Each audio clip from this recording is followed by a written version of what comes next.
High Arbiter Vex'Allen stood before the massive viewing screen in the council chamber. Her forearms folded tightly against her silver-scaled body as ancient footage played before the assembled leaders of the Galactic Concordat. The images were grainy and old, captured by scout ships that had visited the blue planet called Earth over 300 cycles ago. And every species in the room watched in absolute silence as the recording showed what the humans were capable of. "Look at them," whispered Ambassador Kethros of the Luminari, his crystalline form flickering with disturbed light. "They wage war against their own kind with weapons that poison their own air and water." The footage showed massive explosions that turned entire cities to ash. And then something even more disturbing happened on the screen. The humans rebuilt those cities within a single generation and made them even larger than before. Vex'Allen had seen these recordings many times, but they still filled her with a cold dread that made her scales ripple with unease. The Concordat had existed for 10,000 cycles, a peaceful alliance of 12 spacefaring species who had long ago learned that cooperation was the only path to survival among the stars. And in all that time, they had never encountered anything like humanity. The Sithrani, Vex'Allen's own people, had evolved on a gentle world of warm oceans and soft rains where predators were few and resources were plenty. And they had developed into beings of logic and careful planning who valued stability. Above all else, the Kethvori were mighty warriors. Yes, but even they fought with strict codes of honor that prevented unnecessary suffering. And their wars were brief affairs settled by champions rather than armies. The Luminari were beings of pure thought and light who had transcended physical conflict millions of years ago. And they found the very concept of violence to be a primitive curiosity. But humans were something entirely different. Something that made no sense to any species in the Concordat. "Play the next segment," Vex'Allen commanded. And the screen shifted to show a frozen wasteland where humans wrapped in animal skins hunted massive beasts with nothing but sharpened sticks and rocks. "This is their history," she explained to the council. "Their planet tried to kill them over and over again. Ice ages that covered their world in frost. Asteroids that blocked out their sun. Plagues that killed half their population. And earthquakes that swallowed their cities whole. And yet they survived all of it?" asked Lord Draken of the Hegemony, his reptilian eyes narrowing with what might have been respect or fear. "They did more than survive," Vex'Allen replied, her voice heavy with the weight of what she was about to say. "They thrived on it. Every disaster made them stronger. Every catastrophe pushed them to innovate. And every extinction event that should have ended them instead became fuel for their evolution." She gestured to the screen, which now showed modern humans, tall and short, dark and pale. An impossibly diverse species that had spread across every corner of their dangerous world. "They call Earth a paradise," she continued. "But our scientists classify it as a Class 12 death world. The gravity is crushing. The atmosphere is corrosive, the wildlife is venomous and predatory, and the weather patterns are violent and unpredictable. Then how do they survive there?" demanded Ambassador Kethros. "Because they were built for it," Vex'Allen answered. "Their bodies run on a chemical called adrenaline that gives them supernatural strength and speed when they are afraid. Their bones heal stronger after they break. And their minds are the most terrifying thing of all." She pulled up a new set of data that showed human brain scans and psychological profiles. "They have evolved to find pleasure in overcoming challenges," she explained. "Where we feel satisfaction and stability, they feel joy in chaos. They climb mountains because the mountains are there. They explore the deepest oceans because they want to see what lives in the darkness. And they dream of reaching the stars not for resources or safety, but simply because they wonder what exists beyond their sky." The council sat in stunned silence as the implications sank in. "This is why we created the quarantine," Vex'Allen declared. For 300 cycles, we have maintained warning beacons around their star system and declared Earth off limits to all concordat species. We hoped that by the time they developed faster than light travel, we would be ready to deal with them. And now they have that technology, Lord Draken growled.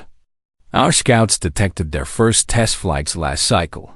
They will reach concordat space within a decade. Fear rippled through the chamber like a physical wave. And Vex Allen could see it in the flickering of the luminari, the tensing of the HFY warriors, and the nervous clicking of the insectoid Chitkari. We have two options, she said firmly.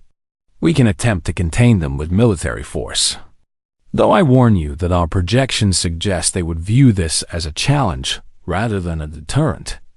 Or we can attempt peaceful contact and hope that their curiosity extends to friendship as well as conquest. The debate that followed lasted for 7 full rotations. And in the end, the Council chose the path of contact, not because they believed it would work, but because they feared the alternative even more when the Concordat fleet arrived in the Sol system, armed with the most powerful weapons ever created by their combined civilizations. They found something that confused them more than any act of aggression ever could. A single human ship approached them, broadcasting a message in perfect Concordat standard language. And when the communication screen activated, it showed a smiling human female with warm brown skin and dark, curly hair. "Welcome to our neighborhood," she said with genuine warmth. "We have been hoping you would stop by. My name is Ambassador Sarah Chun, and I have to ask, do any of you drink coffee?" The Concordat commanders looked at each other in complete confusion. This was not what they had expected at all. And as they followed the human ship toward Earth, they began to wonder if perhaps they had misunderstood something very important about this strange and terrifying species ambassador. Chun served them a hot, bitter drink that she promised would not harm them. And she talked with them for hours about trade and culture and the possibility of friendship between their peoples. And when High Arbiter Vex Allen received the report of that first meeting, she felt something she had never experienced before. A tiny spark of hope mixed with a lingering whisper of fear. Perhaps humans could be reasoned with. Perhaps they could become allies rather than enemies. But deep in her heart, she knew that a species forged in the fires of a death world would never truly be predictable. She was right about that, though not in the way she expected, because 20 years later, when the Hollow Plague came, humanity would prove to be something far more important than dangerous. They would prove to be necessary. 20 years had passed since humanity joined the Galactic Concordat, and in that time, the fears of the Council had slowly faded like morning mist under a warm sun.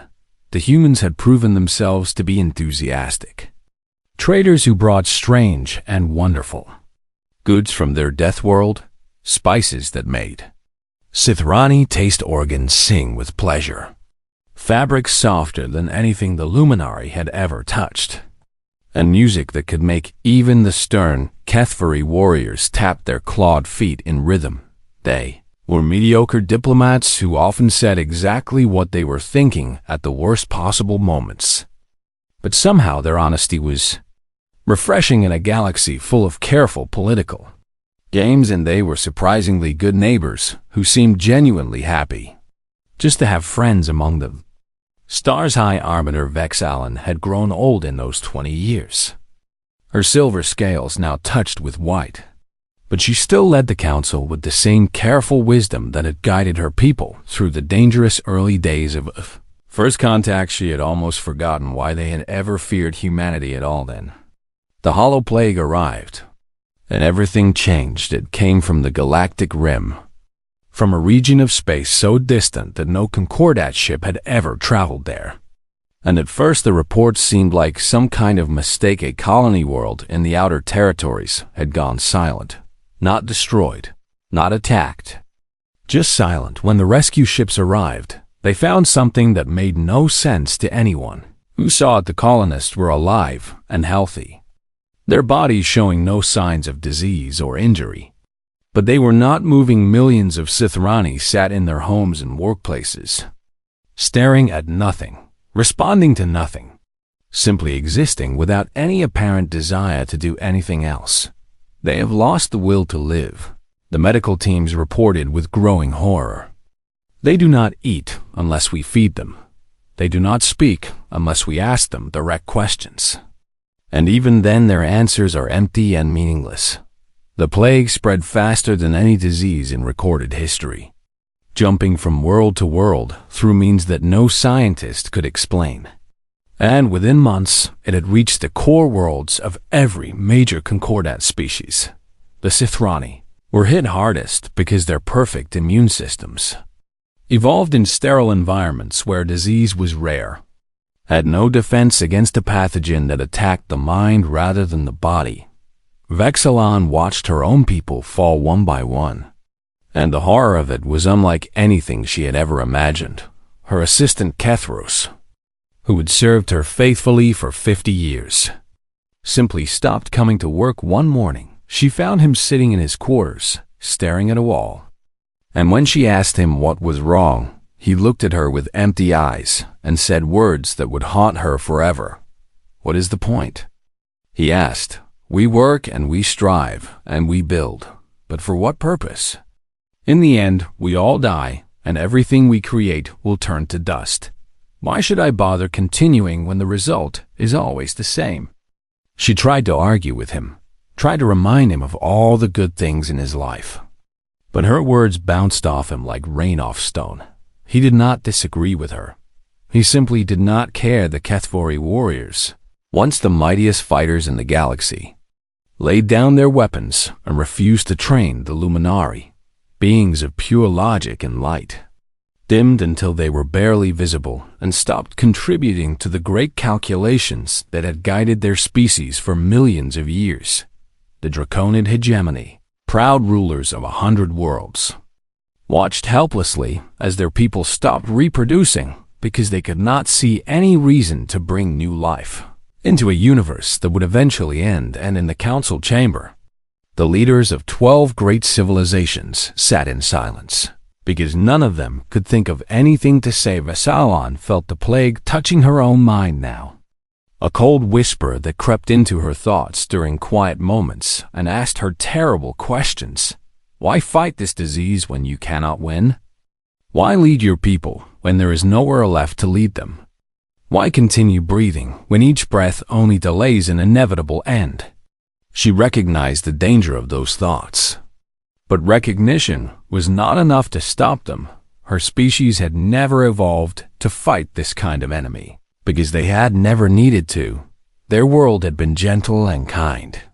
Their evolution had been smooth and gradual.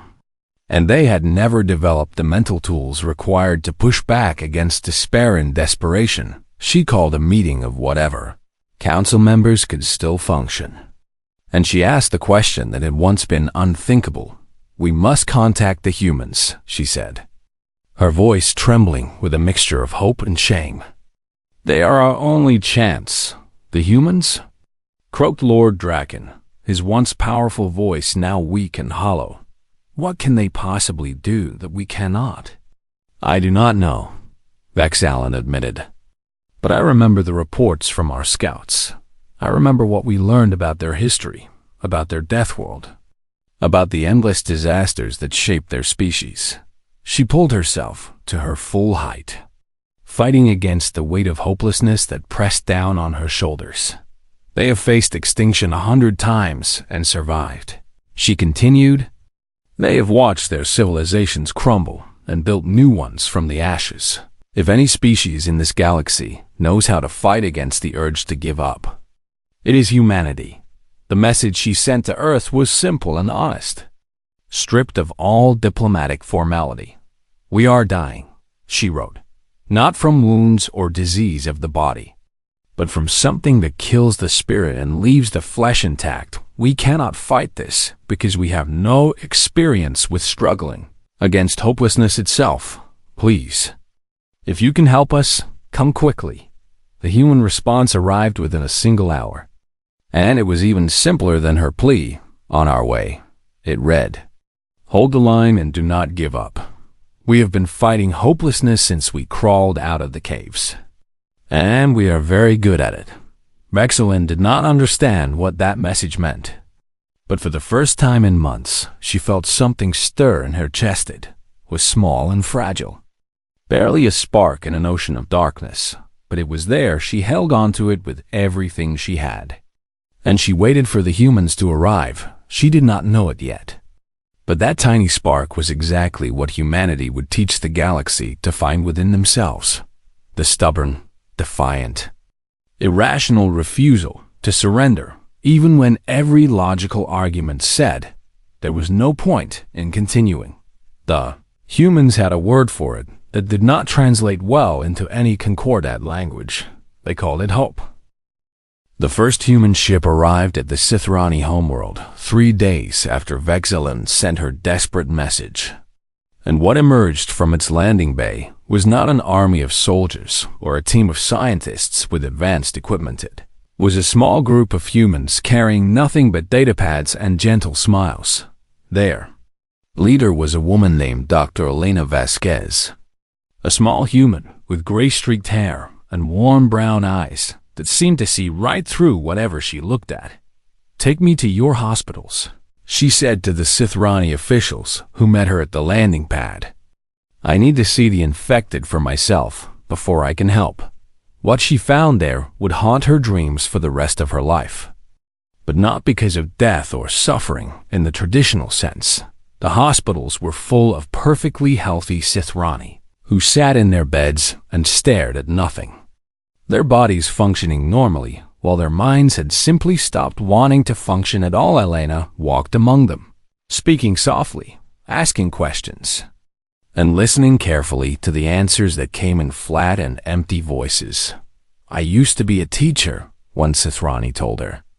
"I loved watching young minds grow and discover new things. But now I wonder what the point was. Since all those students will eventually die and forget everything I taught them. I was a builder," said another. "I constructed towers that touched the sky and bridges that spanned great rivers. But someday those structures will crumble, and no one will remember who made them. So why did I bother?" Elena nodded and made notes on her datapad. And when she had spoken to enough patients, she asked to meet with High Arbiter Vexilin in private. The old Sithrani leader looked terrible, her scales dull and her 4 arms hanging limply at her sides. And Elena could see the plague working on her mind, even as they spoke. "I do not understand," Vexilin said weakly. "We have the best medical technology in the galaxy. We have resources beyond counting. And our scientists have studied this plague from every possible angle, yet we cannot find a cure." Elena sat down across from her and spoke in a voice that was kind but firm. "That is because you are looking for the wrong kind of cure," she said. "This plague does not attack your bodies. It attacks your purpose, your motivation, your reason for existing, and you cannot fight that with medicine or technology. Then how can we fight it at all?" Elena was quiet for a long moment, gathering her thoughts. "Let me tell you something about humanity," she finally said. "Something that your scouts probably did not understand when they watched us from afar." She leaned forward, her eyes intense. "We evolved on a world that tried to kill us every single day. The cold tried to freeze us. The heat tried to burn us. Predators tried to eat us. And diseases tried to rot us from the inside out. And somewhere along the way, our brains developed a response to all that suffering that your species never needed to develop." "What response?" Vexilin asked. "We learned to spite the universe," Elena said with a small smile. "When everything told us to give up and die, some stubborn part of our minds said no. Not because survival was logical, not because there was a good reason to continue, but simply because we refused to let the darkness win." She pulled out her datapad and showed Vexilin images from human history. Soldiers crawling through mud under enemy fire, climbers scaling frozen mountains, artists creating beauty in the middle of wars. Scientists working through personal tragedy to make discoveries that would outlive them. We developed something called depression, Elena continued. It is a condition where the brain convinces itself that nothing matters and life is not worth living. Does that sound familiar? Vexalan's eyes widened with sudden understanding. That sounds exactly like the plague, she whispered. It is the same thing, Elena confirmed. The difference is that we have been fighting this enemy for millions of years, and we have developed tools to defeat it. Over the following weeks, Elena and her team began teaching those tools to anyone who would listen. They taught something called cognitive behavioral therapy, which was a way of recognizing harmful thoughts and choosing not to believe them even when they felt true. They taught the importance of community, of reaching out to others during dark times instead of suffering. Alone, they taught the radical act of creating meaning, even in a meaningless universe, choosing to value things not because they were eternal, but because they mattered right now, and most importantly, they taught the Sithrani something that humans had learned through millennia of struggle. The darkness is not a wall. Elena told a gathering of Sithrani patients who were taking their first steps toward recovery. It is a tunnel, and you can walk through it if you just keep putting one foot in front of the other. Human volunteers spread across Concordat space, bringing their strange and wonderful wisdom to species who had never needed it before.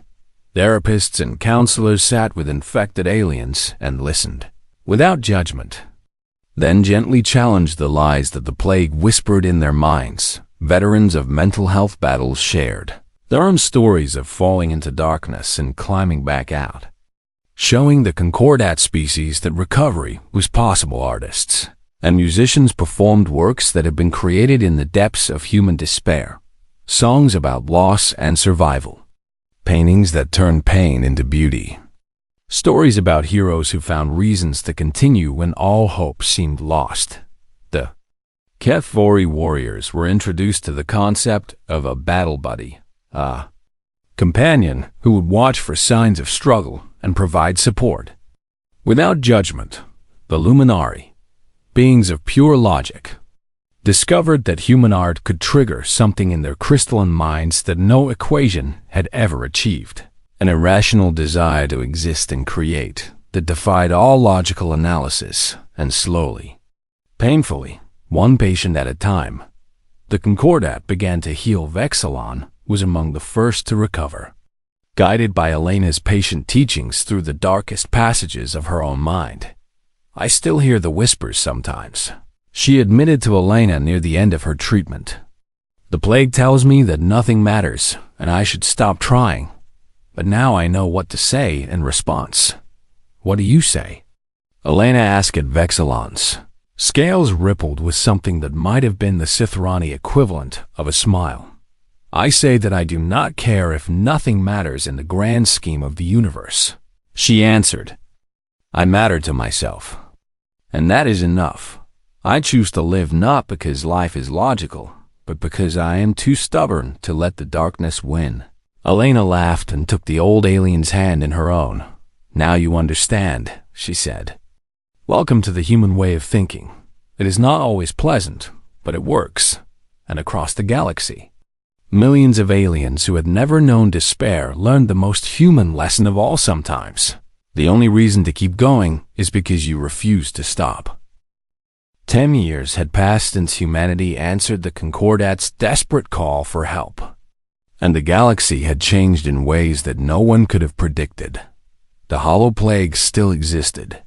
It lurked in every population like a shadow, waiting for a moment of weakness, and sometimes it claimed new victims who had to begin the long journey of recovery, but it was no longer a death sentence. Billions of aliens across the Concordat had learned the human techniques for fighting despair, and they passed that knowledge on to others with the enthusiasm of people who had been given a second chance at life therapy centers staffed by both humans and trained aliens, operated on every major world, ready to help anyone who felt the cold whisper of the plague touching their thoughts. Support groups met in community halls and broadcast over communication networks, creating bonds of solidarity that crossed species. Boundaries and the art that humans had shared during the crisis had become something sacred. Songs about surviving darkness were sung at HFY warrior ceremonies. Human poetry was studied in luminary academies.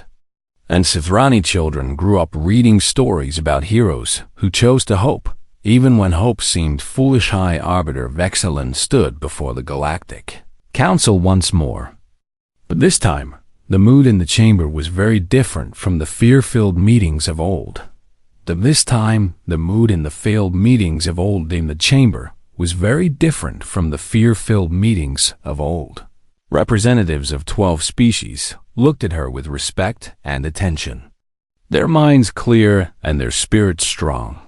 "We have gathered here to discuss a matter of great importance," Vexilon announced.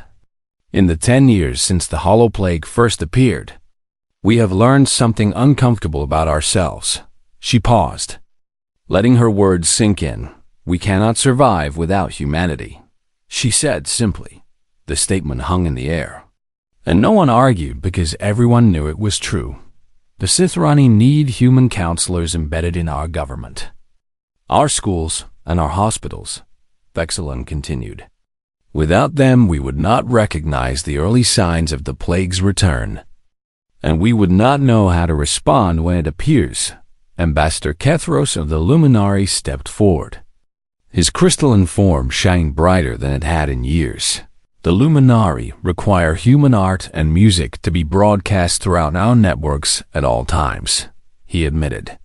"We have discovered that without this stimulus, our minds begin to dim and lose interest in the great calculations that define our purpose. We do not understand why this works, only that it does." Lord Draken of the Hegemony nodded his massive reptilian head.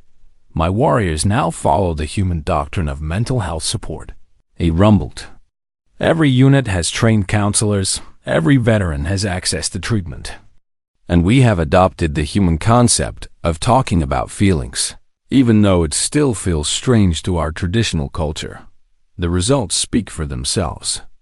As our forces are stronger and more resilient than ever before, one by one, representatives from every concordat species shared similar stories.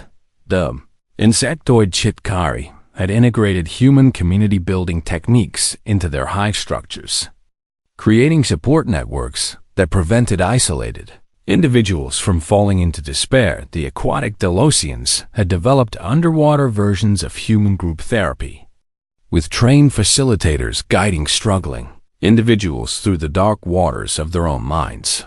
Even the mysterious void singers, energy beings who communicated through music, had begun incorporating human melodies into their ancient songs because they found that human compositions contained emotional frequencies they had never known existed. Vexilon listened to all of these reports with a mixture of pride and humility. 20 years ago, we placed warning beacons around human space and declared them a threat to galactic civilization, she said when everyone had finished speaking. We feared that their chaos, their violence, and their stubborn refusal to accept limits would destroy everything we had built. She smiled. And even though Sithrani faces did not move the same way human faces did, everyone in the chamber could see the warmth in her expression. We were correct that humans are dangerous, she continued. But we were wrong about what made them dangerous. It was not their capacity for destruction that should have frightened us. It was their capacity for survival, for hope, for the sheer bloody-minded refusal to give up that has defined their species since they first walked upright. She gestured to the human delegation seated in the gallery, where Ambassador Sarah Chun, now gray-haired and distinguished but still wearing that same warm smile from first contact, waited with her team. They carry within them the antibodies to despair itself.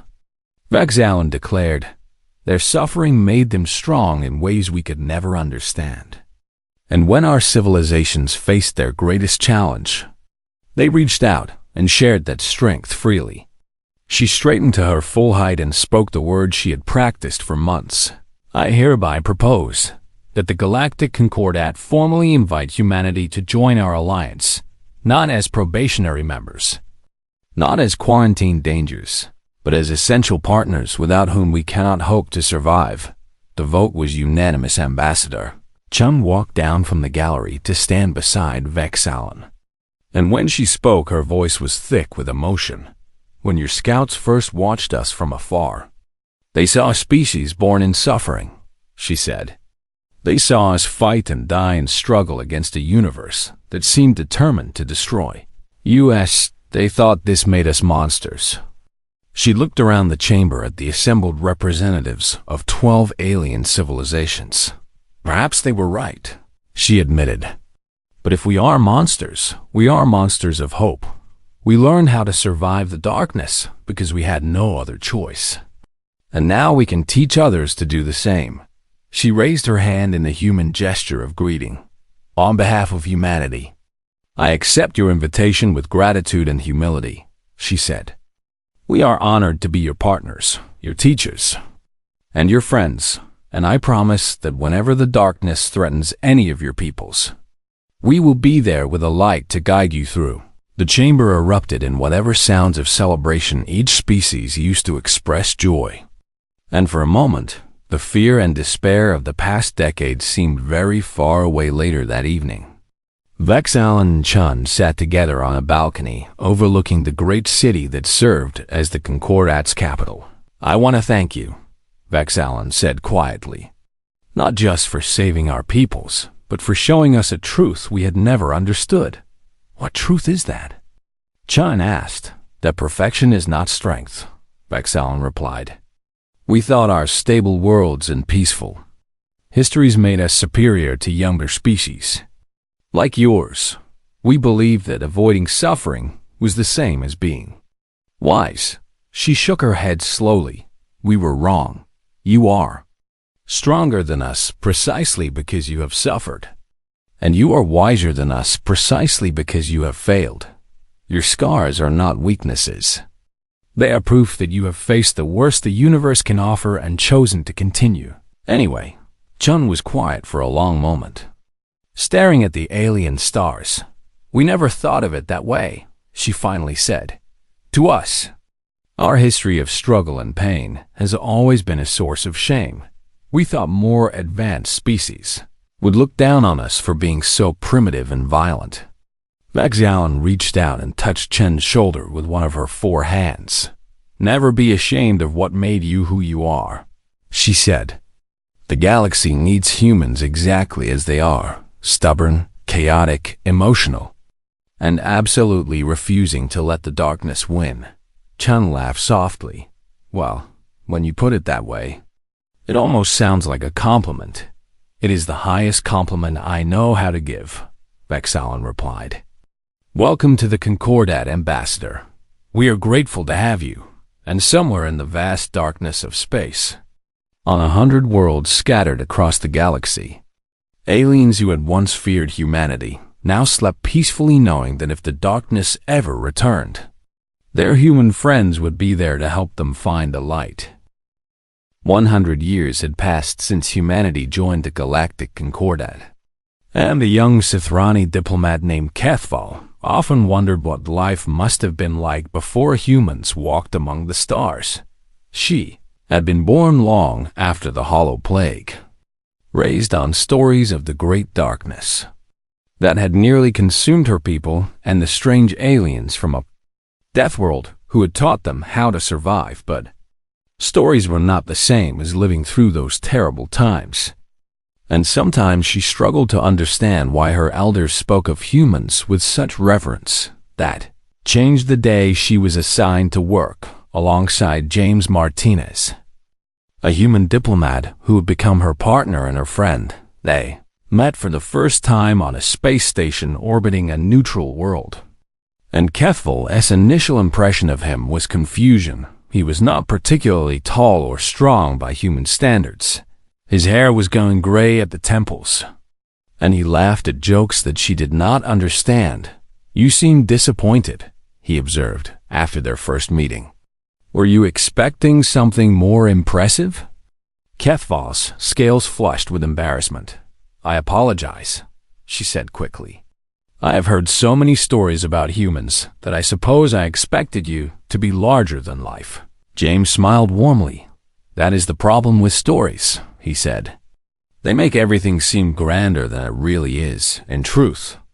Humans are just people trying to figure things out one day at a time, same as everyone else. Over the following months, Kethval learned that James was both exactly what she had expected and nothing like she had imagined. He was patient and kind, always ready to listen when someone needed to talk, and always willing to share his own struggles, when it might help others feel less alone. But he was also stubborn and frustrating, insisting on doing things his own way, even when her methods were clearly more efficient. And he had a habit of making terrible jokes at inappropriate moments.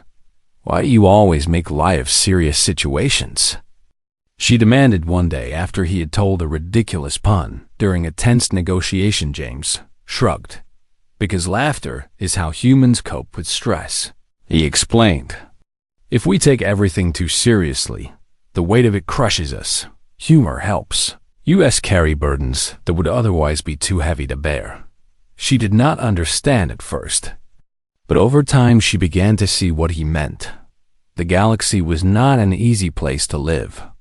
Even a century after the Hollow Plague, new challenges arose constantly. Wars threatened. Economies collapsed. Natural disasters struck without warning. And the basic uncertainty of existence weighed heavily on species who had never evolved to handle such things. But wherever darkness gathered, humans were there to help push it back on every station and colony throughout Concordat space. Human-run resilience centers offered support to anyone who was struggling. These centers were staffed by trained counselors who taught the same techniques that Dr. Elena Vasquez had brought to the Sithrani homeworld 100 years ago. Cognitive behavioral therapy, community building, the radical act of creating meaning in a meaningless universe. Human art, music, and philosophy had become required study in schools throughout the Concordat. Not because human culture was considered superior, but because it was considered medicinal. Students learned about human history, the wars and plagues and disasters that had shaped the species, and they studied how humans had responded to each catastrophe by choosing to rebuild rather than surrender. Were forged in fire. Kethval's teachers had always said, and now you carry that fire to warm the rest of us. She finally understood what those words meant on the day she received terrible news from her homeworld. Her grandmother, one of the last survivors of the original Hollow Plague generation, had died peacefully in her sleep. Kethval felt the grief hit her like a physical blow, and for a moment she wondered how she could possibly continue with her duties when her heart felt so broken. James found her crying in a quiet corner of the station, and he sat down beside her without saying anything. He did not offer empty words of comfort or try to convince her that everything would be fine. He simply sat with her in the darkness and let her feel what she needed to feel. My grandmother told me stories, Kethval finally said when her tears had slowed, about the quarantine, about how the Concordat believed humans would destroy us all. And now? James asked softly. Kethval thought about all the humans she had met in her life, the counselors who had helped her through difficult times, the artists whose work had given her hope, the colleagues like James who had become her family away from home. Now I understand, she said slowly. You were never the threat. You were the treatment. She searched for the right words to express what she was feeling. You were the species that looked into the void and said, not today. And when the void came for us, you taught us how to say it too. James reached out and took her hand in his own, a gesture of human comfort that had become universal throughout the Concordat. We did not do it alone, he said. Your grandmother and her generation had to choose to listen, to learn, to change. It took courage that we could not give them. They had to find it within themselves. Keffel nodded, understanding what he meant. Humanity had brought the tools, but her people had done the work of healing themselves. Later that day, she and James stood by a viewing window, watching an alien sunset paint the sky in colors that had no names in any Earth language. "Do you think the darkness will ever truly go away?" she asked. James was quiet for a long moment. "No," he finally admitted. "The darkness is part of existence. It will always be waiting for moments of weakness, always whispering that nothing matters and we should give up." He turned to look at her with eyes that held centuries of human wisdom. "But that is not the point," he continued. "The point is that we face the darkness together, and we choose to light candles rather than curse the shadows. Humanity has been making that choice since the first human looked at an impossible world and decided to try anyway." Keffel raised her glass of that strange human drink called coffee that had become popular throughout the Concordat. "To the stubborn ones," she said. James raised his own glass. "To the stubborn ones," he agreed. "May we never stop fighting for the light." And somewhere in the vast galaxy, on 1,000 worlds scattered across the stars, beings of every species looked up at the night sky and felt something that their ancestors had never known before. They felt hope. Stubborn and irrational and absolutely refusing to die. They felt human, not because they had human bodies or human minds, but because they had learned the most human lesson of all, that survival was not about strength or technology or perfect evolution. It was about the choice to keep going even when every instinct said to stop, and thanks to a small death world species that had once been quarantined as too dangerous to contact, the entire galaxy had learned how to make that choice. Humanity had given them the greatest gift one species could give another: the knowledge that the darkness, no matter how vast and terrible, could never truly win as long as there was someone willing to stand against it. That was the legacy of Earth. That was the gift of humanity. There was the fire that would burn forever in the hearts of a grateful galaxy, and it had all started because one stubborn species had looked at the void and said the most powerful words in any language: "Not today."